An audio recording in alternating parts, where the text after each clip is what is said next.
वो अपनी बात रखे दादा जय कृष्ण जी पटेल।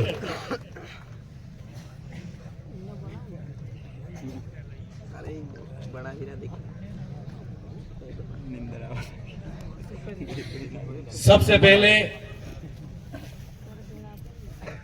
गढ़ा की इस पावन धरा को नमन। विश्व आदिवासी अधिकार दिवस के इस मौके पर सबसे पहले मैं गुरु गोविंद को नमन करना चाहता हूं। मां बालेश्वर दयाल, भगवान बिरसा मुंडा, कांटिया मामा, राजा बादशाह भील, साथ ही हमारे भारत देश के संविधान के निर्माता बाबा साहब अंबेडकर को भी नमन करना चाहता हूं। आप सब आज अधिकार दिवस है, उसके समर्थन में और हमारे अधिकार क्या है उन अधिकारों को जानने के लिए आप आए हो। हम जानते सब कुछ है,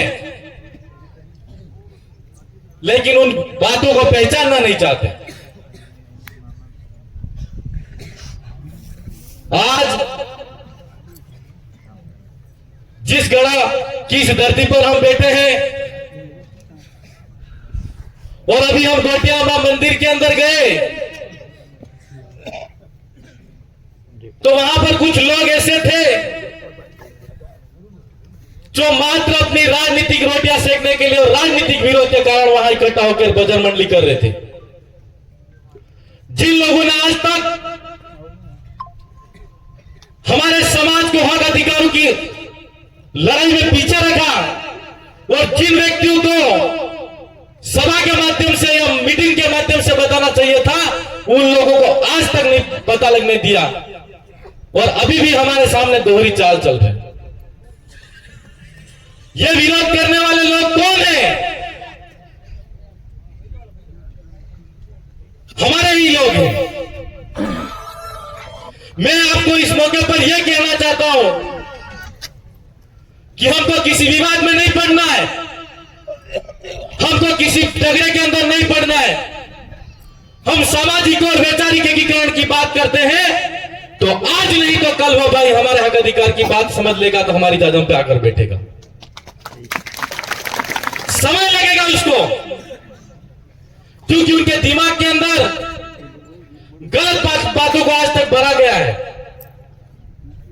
आज के इस मौके पर हम अधिकार दिवस की बात करते हैं।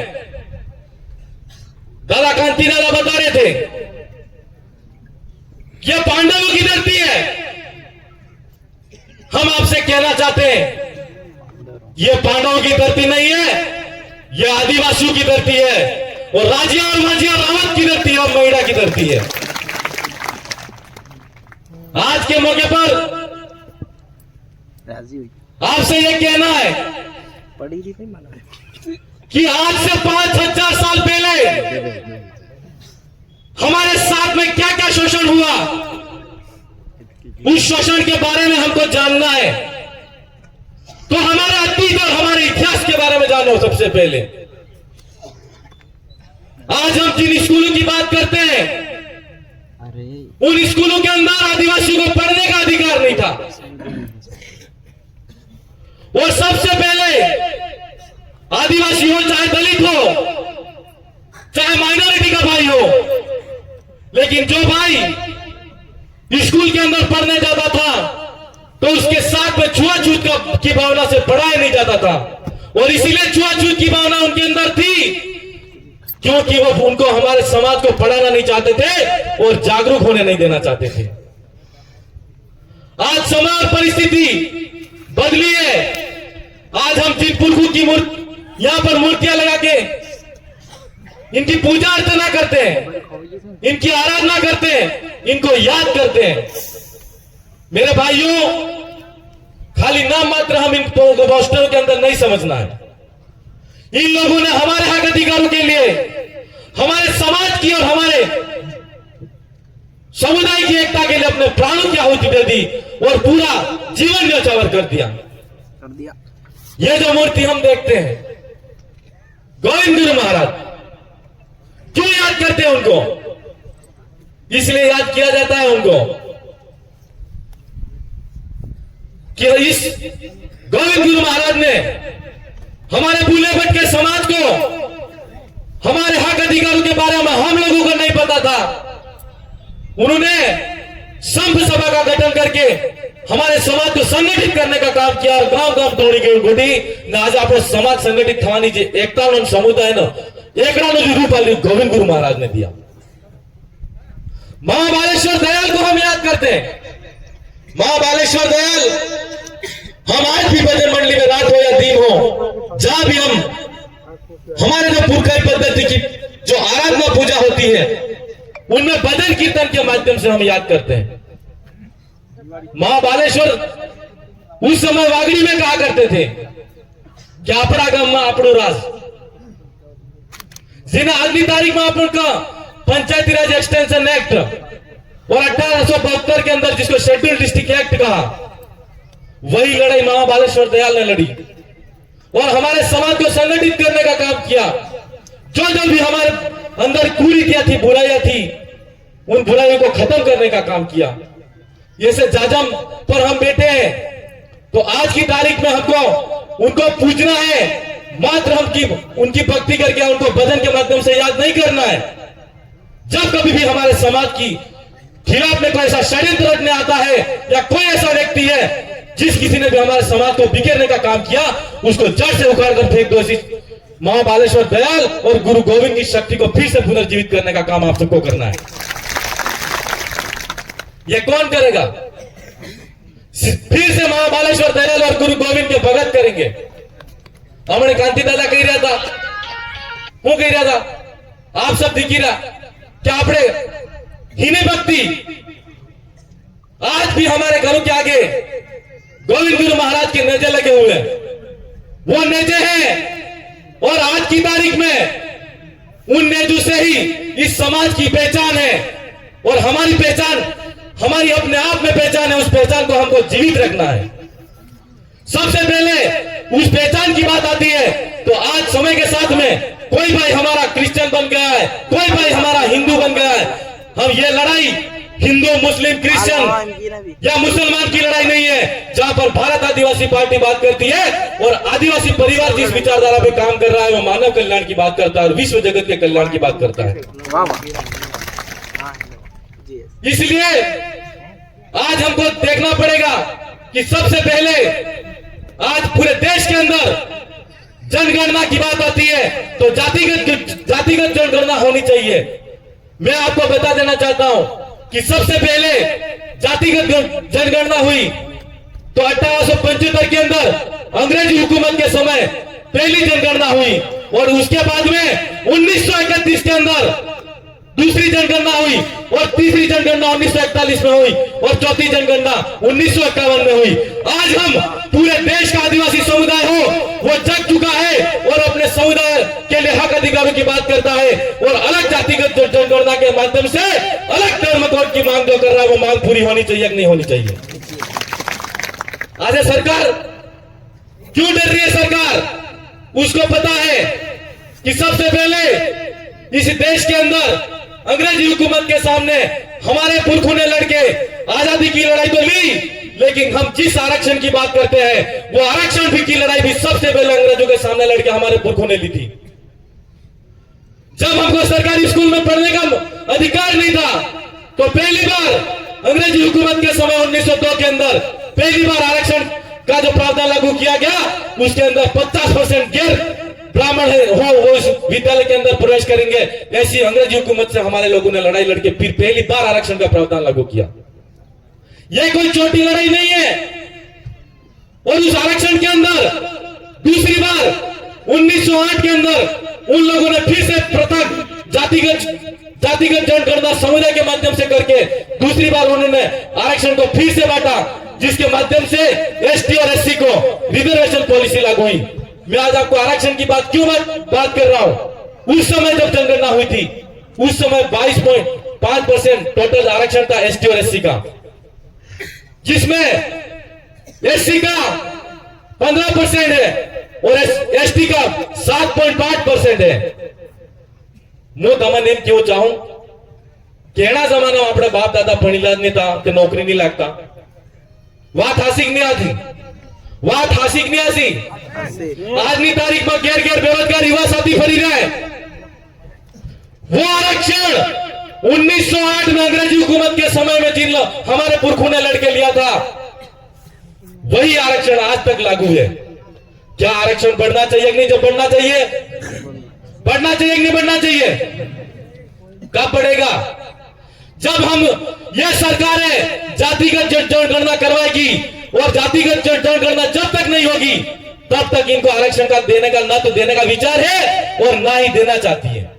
आज आप नोट कीजिए, अगर एसटी का अलग जातिगत जनगणना हो जाएगा तो सरकार के अंदर, आप सरकार के पास में आंकड़ा पहुंच जाएगा कि इस देश के अंदर आदिवासी कितना है। और अगर एसटी का अलग जातिगत जनगणना हो जाएगा तो सरकार को पता चल जाएगा और पूरे देश को भी पता लगेगा कि एसटी की जनसंख्या कितनी है। और ओबीसी वाले भाई हैं, उनको 27% आरक्षण आज की तारीख में मिल रहा है। तो उनकी भी जातिगत जनगणना जब हुई थी उस समय से लगा कि आज तक इतना ही आरक्षण मिल रहा है, क्या उनकी जनसंख्या बड़ी होगी कि नहीं बड़ी होगी? सुप्रीम कोर्ट ने डिसीजन दिया। मैं आरक्षण की बात क्यों कर रहा हूं? आज हम जल जंगल जमीन की बात करते हैं, ये हमारा संवैधानिक अधिकार है, बिल्कुल है, लेकिन हम आरक्षण की बात क्यों कर रहा हूं? क्योंकि आज की तारीख में हर माँ बाप का बच्चा ये सोचता है और हर माँ बाप ये सोचता है कि मेरा बच्चा पढ़ लिख कर आगे बढ़े और मेरे घर में एक एक आदमी हो, जितने भी पढ़ने वाले हो, वो सरकारी नौकरी के अंदर जाए और सरकारी नौकरी के अंदर जाकर हमारे परिवार का पालन पोषण करे और गांव में और क्षेत्र में हमारा नाम रोशन हो। आज की तारीख में क्या हो रहा है? सरकार नहीं करना चाहती। क्यों नहीं करना चाहती?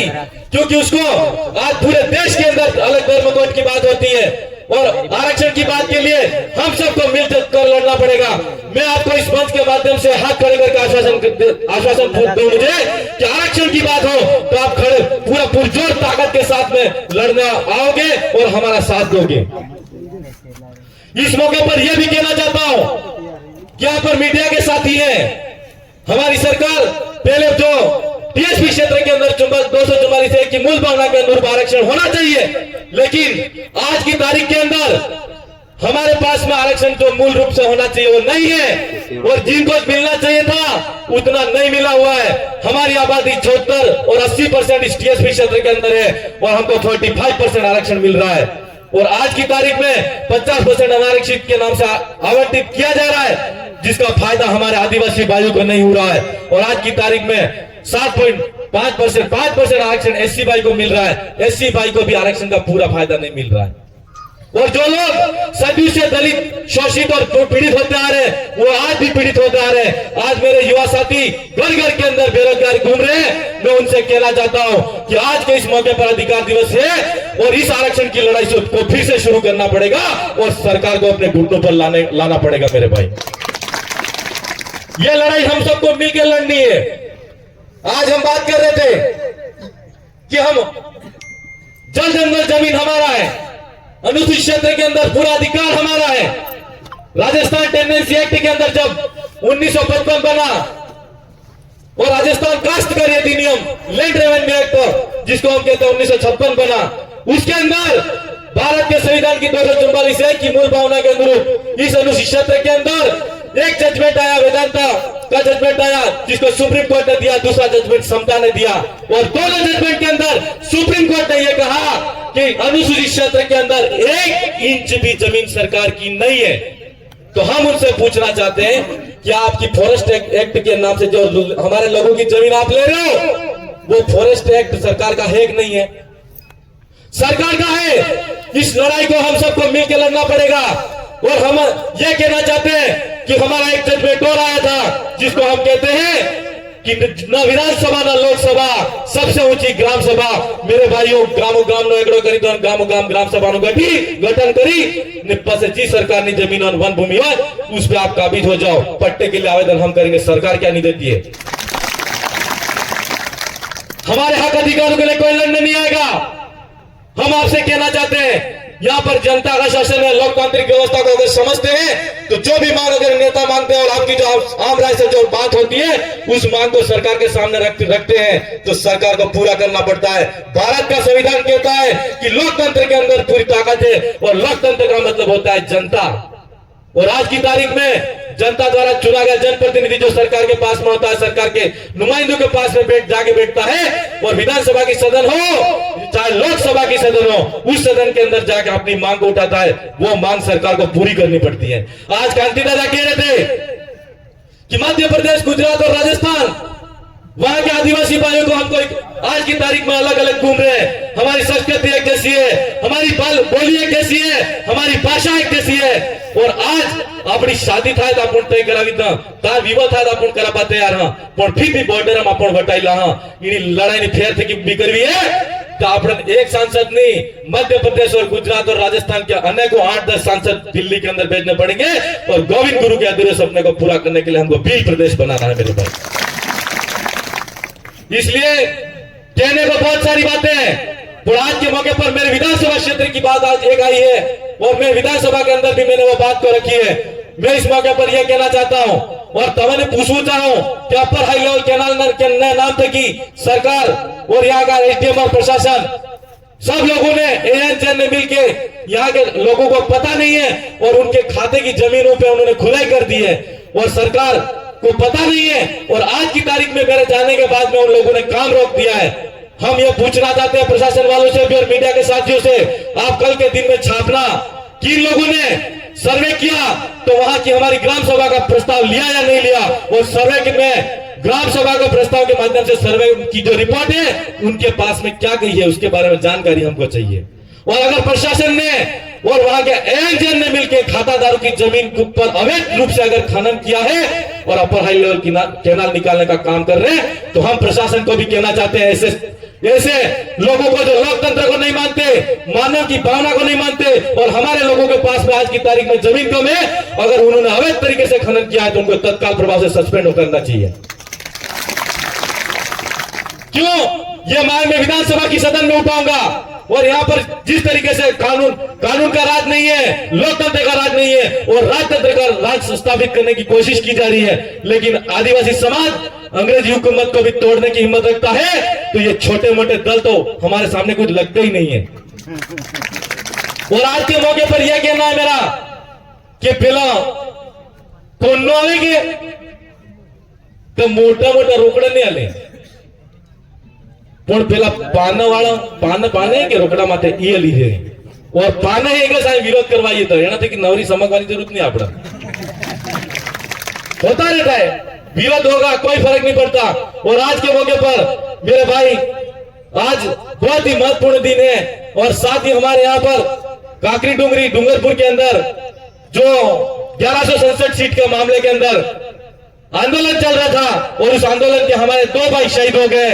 मैं आज के मौके पर आपको भी कहना चाहता हूं कि 2 हाथ खड़े करके उनको आप श्रद्धांजलि अर्पित करें कि 2 भाई शहीद हुए और उन्होंने हमारे समाज के लिए हक अधिकार के लिए अपनी प्राणों की आहुति दी।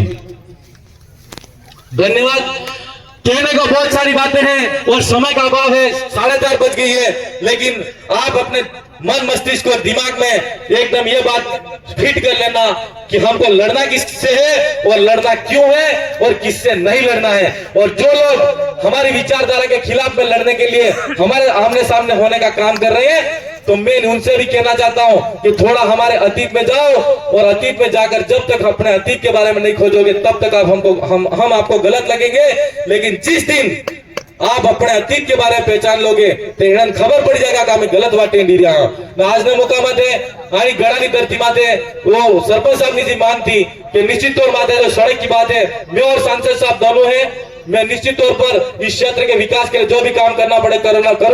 और गोटिया माँ की पावन धरा पर आज सब बैठे हुए हो और मैं कहना चाहता हूं कि मैं देखा सब मंदिर है सब कुछ है, लेकिन हमारे समाज के बैठने के लिए सामुदायिक भवन नहीं है। सांसद साहब को भी कहना है और हम दोनों के मत से हम इतना भव्य और शानदार यहाँ पर एक सामुदायिक भवन बनाएंगे जिसमें हम लोग बैठ के काम कर सकें।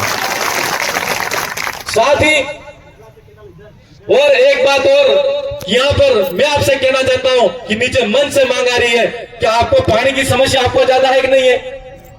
तमन ज्यादा है कि समस्या है कि नहीं है कि नहीं है? तो केनाल आए जहाँ पानी नो इलाको है, काली मिट्टी है, 40 फीट में पानी आवे आए केनाल क्यों काटी रहे? केनाल ताए निकल चुके नहीं निकल चुके? यहाँ निकलनी चाहिए कि नहीं निकलनी चाहिए? निकलनी चाहिए ना। यहाँ क्यों नहीं निकाल रहे? क्योंकि सरकार को पता है, सरकार ने जिस आदमी को ठेका दिया है अगर ये घुमा के निकालेगा तो उसका मुनाफा कम होगा, इसलिए आदिवासियों की जमीन पे उन्होंने एकदम शॉर्टकट में नहर निकालने का काम कर रहे हैं। आप सब इस क्षेत्र के जो मांग है, आप चाहते हो इधर से केनाल निकले, इधर से केनाल निकले चाहते हो? हाथ खड़े करो, मीडिया वाले होंगे, यहाँ से पत्रिका में फोटो आएगा, हाथ खड़े करो। हाँ, तो यहाँ से नहर निकलनी चाहिए और मीडिया के साथ ही ये बात प्रशासन तक पहुंचाने का काम करे।